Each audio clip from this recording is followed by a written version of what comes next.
Shalom, shalom. This is your brother Yashamai. Before I get into this message, I want to start off by giving all praises, all glory, and all honor to Yahweh, Ba'Hashem, Yahweh Shai, Ba'Hashem, Kwakadash. I want to send double honor to the elders and the apostles of Great Millstone, whom rule and teach well, whom taught me this truth, of which I learn from daily. This is going to be a breakdown on Revelations chapter 12. So let's start it from the top. This is 12:1. And there appeared a great wonder in heaven, a woman clothed with the sun and the moon under her feet, and upon her head a crown of 12 stars. We know that the sun and the moon, the sun represents wisdom and the moon represents understanding. A precept for that, Ecclesiastes 8:1, is who is the wise man and who knows the interpretation of a thing. A man's wisdom maketh his face to shine, and the boldness of his face shall be changed. So we know the woman here to be Israel, and she is wrapped in wisdom, and understanding is at her feet. And we know those 12 stars to be the 12 tribes of the nation of Israel. Isaiah 14:13, for thou hast said in thine heart, I will ascend into heaven, I will exalt my throne above the stars of Yahweh. I will sit upon the mountain of the congregation in the sides of the north. Who are the stars of Yahweh? It goes back to Genesis 37, when Joseph had the dream of the 12 of his brothers, the 11 stars bowing down to him. And if you remember the story, his brothers got mad and they threw him in the pit. So the 12 star, the woman is the nation of Israel. The 12 stars are the 12 tribes of Israel, and she's clothed in wisdom and has understanding at her feet. Let's continue on.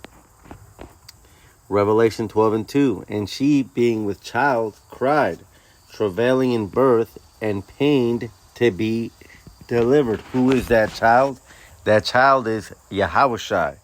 She, being with child, travailing in birth. So this is talking about Yahweh Shai being birthed from the nation of Israel. We know he comes from the tribe of Judah.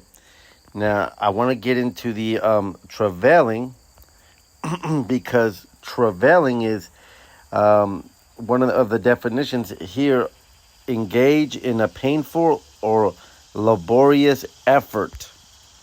So the birth of Yahweh Shai, for the Savior to come on the scene, it was a very laborious work, because the 12 tribes were catching hell in Egypt. They were catching hell throughout their existence. The nation of Israel was catching hell. So from the book of Genesis, when Pharaoh was trying to kill Moses and trying to drown all the kids, up until when Yahweh Shai stepped on the scene, it was a travailing process, a very laborious process. And it's going to get more.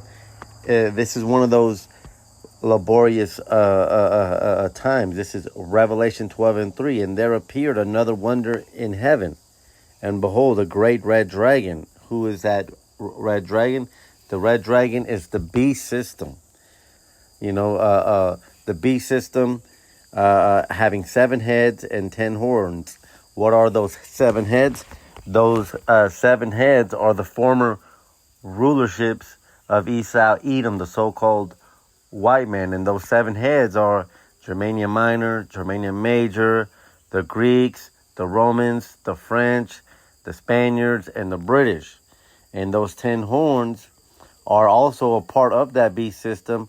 Those 10 horns consist of the European Union, or the UN nations, and 7 crowns upon his head. So this is the final beast system, and it's got the 7 crowns of its previous rulership on its head. 12:4, and his tail drew the third part of the stars of heaven, and did cast them to the earth. And the dragon, the same dragon that we just read in 12:3, the beast system, and the dragon stood before the woman, which was ready to be delivered, for to devour her child as soon as it was born. So, and I want to stop here. I want to stop here and sit on this here, because this part of the breakdown, even the Christians acknowledge that what this means. Well, actually, let's get it. The beast standing by waiting to devour the child is Herod. Matthew 2:16. Then Herod, when he saw that he was mocked of the wise men, was exceeding wroth, and sent forth and slew all the children that were in Bethlehem and all the coast thereof from 2 years old and under, according to the time which he had diligently inquired of the wise men. So, if you remember, King Herod sent the word when he couldn't get his hands on Yahushua when he was birthed. He sent the word that all of the children should be massacred. And so I wanted to stop there, because this is a cut for you Christians, because a lot of Christian churches teach this same breakdown for this verse here. They know that this was when King Herod tried to kill Yahushua, but they don't acknowledge the previous verse. They don't acknowledge that the red dragon is the beast, and that same red dragon tried to kill Yahushua. Herod was part of that beast system. You so-called Edomites are the devil. How do you get that breakdown, but you don't acknowledge that you are part of that beast system, which makes you the devil that has to be taken down? But let's continue on. Revelation 12:5. And she brought forth a man-child who was to rule all nations with the rod of iron. Who is that man-child? Of course, we know that man-child to be Yahushua. And her child was caught up into Yahweh, into his throne. Let's get some verses that talk about his rulership. This is Isaiah 14:2. And the people shall take them and bring them to their place, and the house of Israel shall possess them in the land of Yahweh for servants. This is him ruling all of the nations with the rod of iron, making these nations, bringing these nations into subjection to the rulership of the 12 tribes of Israel, and shall possess them in the land of Yahweh for servants and handmaids, and they shall take them captive, whose captives they were, and they shall rule over their oppressors.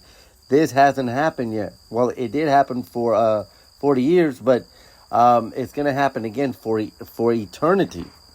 All right, so Revelation 12:5 is talking about Yahushua coming to rule with that rod of iron, and then it continues and says, but that child was caught up unto Yahweh, unto his throne.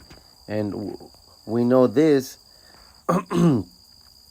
Well, matter of fact, let's get Daniel 2:34. Thou sawest till that a stone was cut out without hands, which smote the image upon his feet,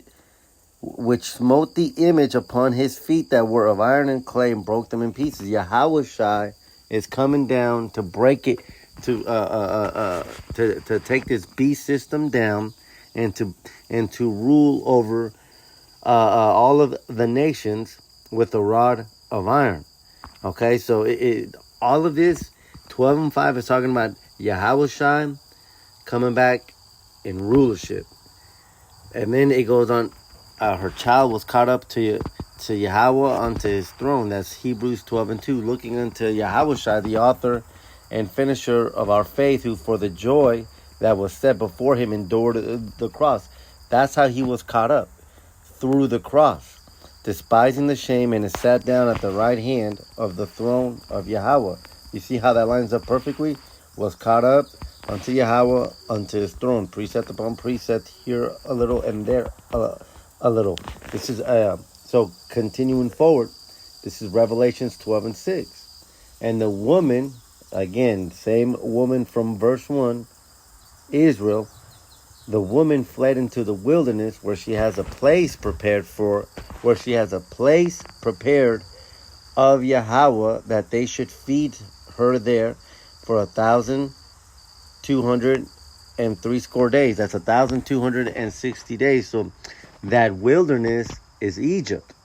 So Israel fled to Egypt when Yahushai was born, when they were escaping Herod, but also Israel fled to Egypt after 70 AD, when they were escaping the destruction that came at the hand of the Romans, right? Israel went to Egypt and hid amongst. No, sorry. Israel went to Africa and hid amongst the Africans, and then later on, they were taken into the transatlantic slave trade. So where is the place that was prepared of them? The place that was prepared of them was America. Isaiah 19:19. In that day shall there be an altar to Yahweh in the midst of the land of Egypt. Egypt meaning bondage. This is our final place of captivity. America. Matter of fact, there's another precept in the book of Revelation says their dead bodies shall lie in the street. In Egypt where our Savior was crucified, in that place which is spiritually called Sodom and Gomorrah. Well, we know that Egypt is speaking in a dark saying. Egypt is captivity. This is America is Egypt. America is our final captivity. All right. So that altar being built up is the place where Yahweh had prepared, because Yahweh designed it that we would come into the Americas, and that we would come back to the understanding of who we are and who He is. All right. So America is the place prepared, that they should feed her there 1,260 days. So let's do some quick math here, because 1,260 days divided by 30, because there's 30 days, roughly 30 days in 1 month, is 42. So 42 months divided by 12, because there's 12 months in 1 year. That's 3.5 years, and those are prophetic years. Okay, so then you take. Well, let's go here. So, no, from 1619 plus 350, which is the number we just came up with, is 1969. That's when Abba Bivens stepped on the scene. So again, the woman fled into the wilderness where she has a place prepared of Yahweh, that they should feed her there for 1,203 days. So we were quiet for 1,200 for 350 years, from the leaving of the wilderness of Africa to America, which that year was in 1619, and so we 1619 is the year when the big bulk of the transatlantic slave trade started coming into America, to Chesapeake, Virginia. Yes, that there was slavery going on before that, but that was slavery of Africans. Okay, now this is an article that talks about African men. We acknowledge that the slave trade didn't start in 1619. We acknowledge that, but 1619 is when the Israelites came to the place that it was prepared for them. Do you see that? Went from the wilderness, Africa, to the place that it was prepared for us in 1619, that they should feed there. We were quiet, we were asleep, we were in the valley of dead bones for 350 years. So from 1619 plus 350, that's 1969, and that's exactly when Abba Bivens showed up on the scene with the 100% truth and started breathing life into the dead bones. That's when Abba Bivens came back and gave us our heritage. That's when we woke up to who we were. So for a while, we were just being fed. We were spiritually dead, but just being fed. Let's continue on. Revelations 12:7. And there was war in heaven. Michael and his angels fought against the dragon, and the dragon fought and his angels. Okay, so the dragon is the beast system, and those angels. Let's talk about those angels, because the beast system is Esau Edom. It's America. It's that beast system with the 7 thorns, 7 crowns on its head. All right, now let's talk about angels there, because according to Psalm 91:11, for he shall give his angels charge over thee to keep thee in all thy ways. So Esau Edom, this verse here is not talking about a heavenly war where between Satan, the rebellious angel that the Catholics would have you to believe. This is talking about the angels of Yahweh fighting against the angels of the beast. Well, if it's not a rebellious angel like the Catholics would tell you it is, what angels does Esau Edom have? What angels does the beast system have? Well, according to Psalm 91:11, the angels are to keep thee in all of thy ways. And when you get the blue letter on keep, that word is shamar. That's Hebrews 81:04. Shamar. It's a primitive root.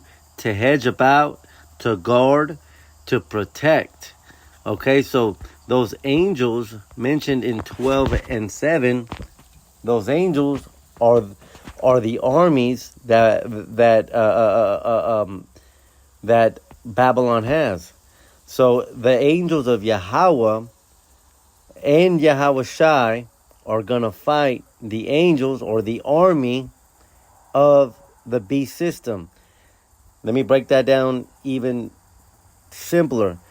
The army of Yahweh Shai is going to fight the army of the beast system, which is America.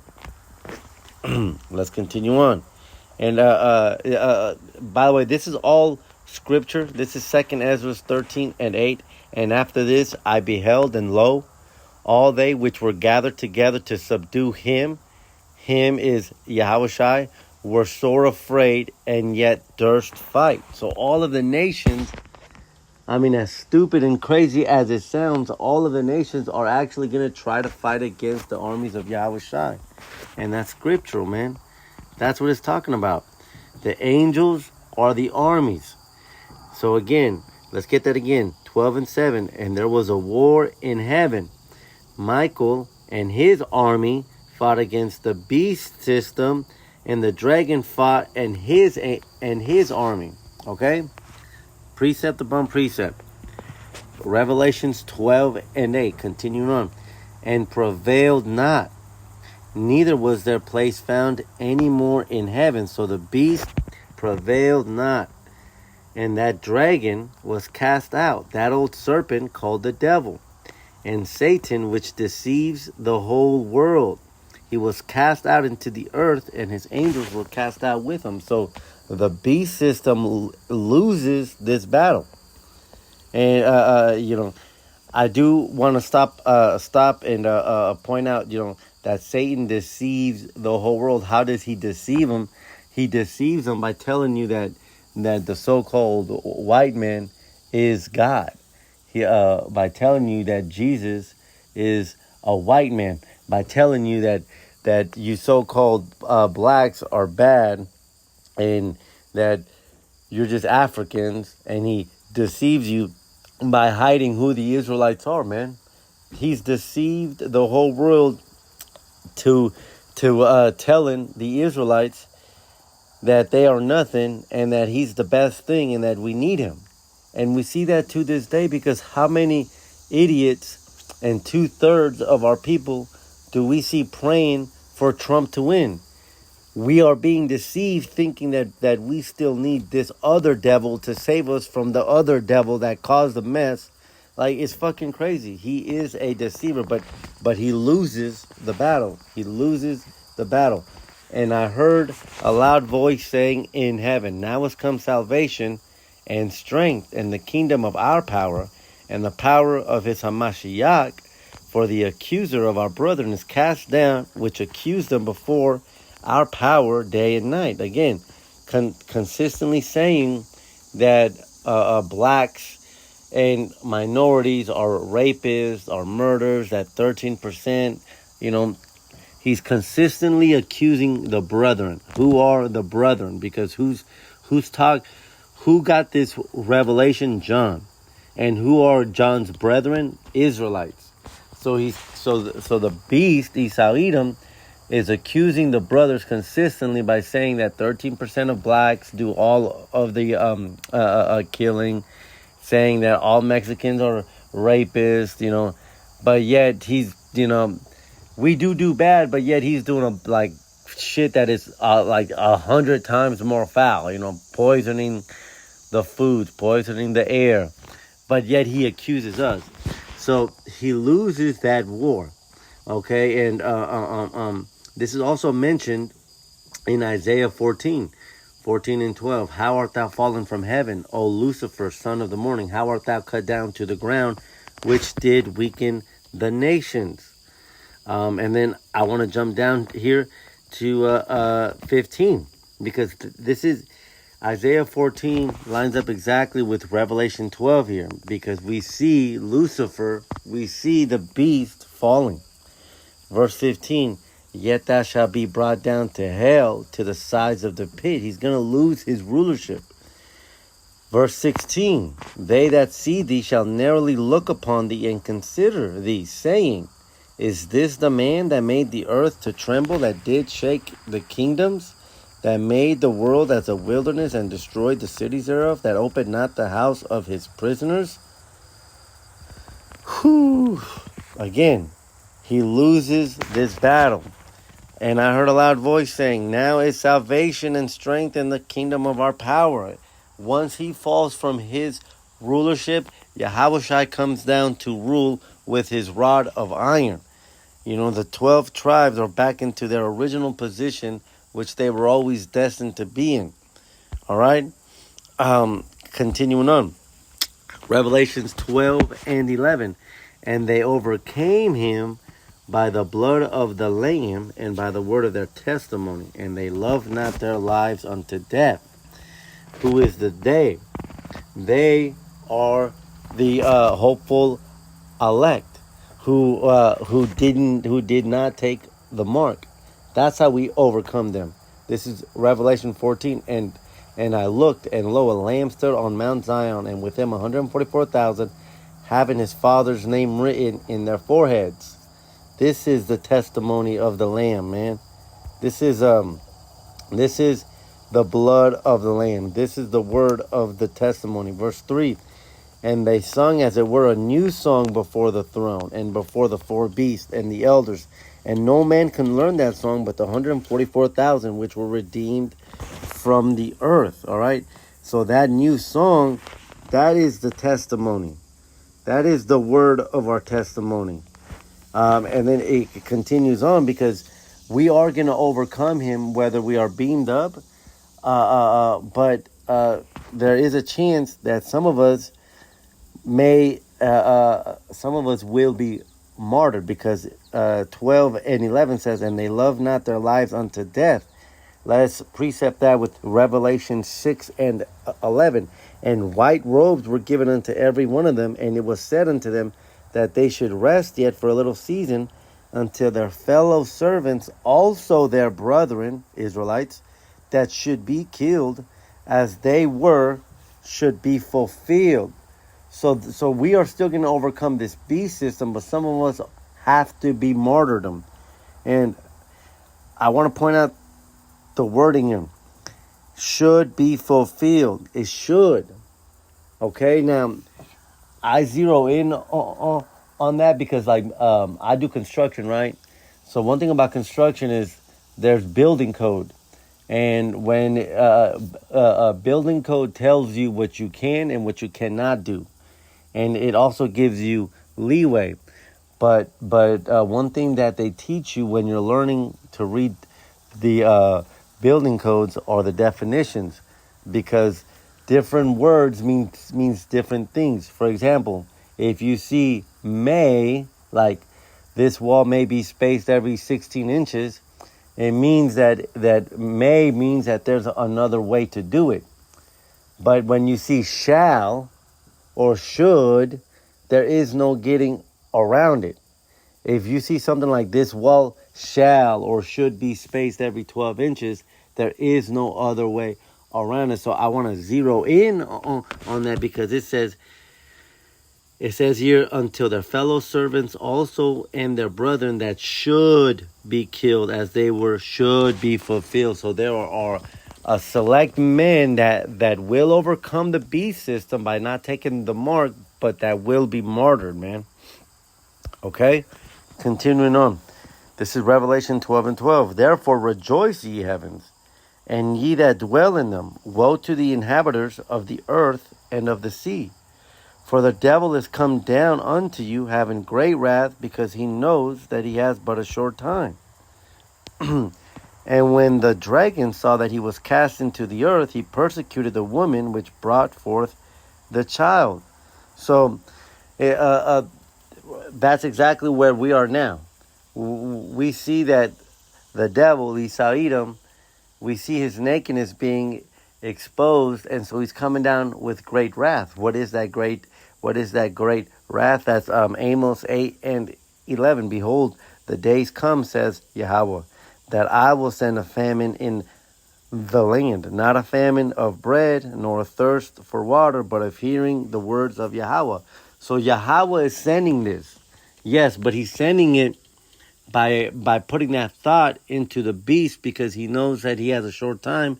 You know, that the beast coming down with great anger is going to cause censorship. It's going to cause the truth to stop being preached, because he's going to start arresting people that are going against him, that are calling him out, which is exactly what the prophets of GMS are doing. But even though it's going to get scary, it says to rejoice in it. Fear none of these things which thou shalt suffer. Behold, the devil shall cast some of you into prison. That devil is that beast system, Esau-Edom, the so-called white man. Because does the spiritual, I say this mockingly, but does the spiritual rebellious Catholic devil have his own prison? Yeah, no, it's talking about a prison here. Behold, the devil shall cast some of you into prison, that ye may be tried. And you shall have tribulation 10 days. Be thou faithful unto death, and I will give thee a crown of life. Again, that lines up perfectly with 12:11. Be faithful until death, and they love not their lives unto death. All right? Continuing on here. Revelations 12:14. And to the woman were given 2 wings of a great eagle, that she might fly into the wilderness, into her place, where she is nourished for a time, and times and a half a time, from the face of the serpent. So now it's jumped back up. It's jumped back up to when Yahushua left. These 2 wings, and that time and a half is at 350 years that we were nourished or fed, barely kept alive in darkness. Hold on a second. I want to get back to it. That place that we were put on wings, on two wings, by the way, of a great eagle. On two wings. What are those two wings? Those two wings are the two ways that Israel left the wilderness, Africa, and came to the place where it was provided for us, which is America. What are those two ways? Well, the northern kingdom came to America through the Assyrian captivity, first going to Mexico, and then coming up into the Americas. That was one wing of the eagle. And then the second wing of the eagle, or the second way of travel, was the southern kingdom, you so-called blacks leaving that same wilderness in Africa, being sent over here to America through the transatlantic slave trade. And all this lines up according to Jeremiah 50 and verse 33. Thus saith Yahweh of hosts, the children of Israel and the children of Judah, so this is the northern kingdom and the southern kingdom, were oppressed together. And all that took them captives held them fast. They refused to let them go. This is talking about America. That place where she is nourished for a time is America. And those two great wings are two passages for two different tribes of the nation of Israel, man. Revelation 12 and 15. And the serpent cast out of his mouth water as a flood after the woman, that he might cause her to be carried away of the flood. Again, this is Esau Edom still pursuing the 12 tribes, man. Isaiah 59 and 19. So shall they fear the name of Yahweh from the west, and his glory from the rising of the sun. When the enemy, again, this enemy, the one in 12:15, when the enemy shall come in like a flood, the Spirit of Yahweh shall lift up a standard against them. So even in America, we are still being pursued. Even in America, the beast is still trying to destroy us as a people. All right? Whether it's through vaccinations,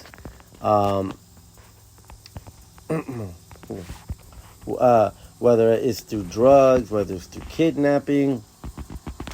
And the dragon was wroth with the woman. Verse 17, and the dragon was wroth with the woman, and went to make war with the remnant of her seed, which keep the commandments of Yahweh, and have the testimony of Hamashiach Yahweh Shai. That's to this day. So not only has he been oppressing our people as a whole, even you 2/3, I mean, including you 2/3, but he's going to start to begin cracking down even harder on those that are preaching and singing this new song, man. So I hope that this has been edifying. Please excuse my my slow speaking, but I just want to I've got a lot of thoughts going on in my head, and I just want to make sure that I get every point across and that it comes out the way it should. So Tawada for bearing with me with my slow speech, but if you have this should be very edifying for you. So with that, I say shalom.